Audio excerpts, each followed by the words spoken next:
अमृतकाल Chhattisgarh vision 2047 document तैयार करे बर वर्किंग ग्रुप के अधिकारी मन के बैठक, जेन मा वाणिज्य उद्योग और अधोसंरचना विकास विषय पर आधारित वर्किंग समिति के लघु एवं दीर्घकालिक लक्ष्य के दिग से दिशा निर्देश। प्रदेश के उद्योग विभाग के अंतर्गत नीति आयोग के राज्यकारी के साथ में अधिकारी मन के एक महत्वपूर्ण बैठक मंत्रालय में हुई।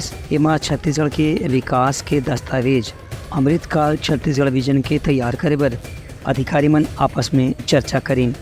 ये बैठक में वाणिज्य उद्योग अधोसंरचना विकास के संगे संग संबंधित विभाग के अधिकारी मन अपन विचार व्यक्त करें। ये बैठक में अधिकारी मन के कहना रही कि छत्तीसगढ़ में आवश्यकता के अनुसार खाद्य परीक्षण के एक इकाई लगाए के पर्याप्त संभावना है। यहाँ शुष्क बंदरगाह स्थापित करे के साथ में लॉजिस्टिक संबंधी काम के भी काफी संभावना है और पारिस्थितिकी तंत्र के अनुसार यहाँ पर्यावरण के अनुकूल व्यवस्था भी मौजूद है। अधिकारी मन के कहना से कि अगला 20 साल में छत्तीसगढ़ ला जौन भी तरह से विकास करना है में सेवा क्षेत्र, रोजगार क्षेत्र, IT पार्क जैसे क्षेत्र में सबसे ज़्यादा विकास की संभावना है।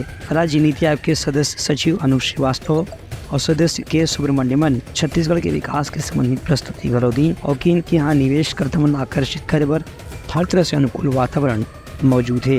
एक अधिक से अधिक लाभ लेकर के छत्तीसगढ़ में पूंजी निवेश लाभ बढ़ाए की जरूरत है, जेकर से यहाँ सेवा और रोजगार क्षेत्र में पर्याप्त अवसर बन सके। Bureau report, Uttaranchal news.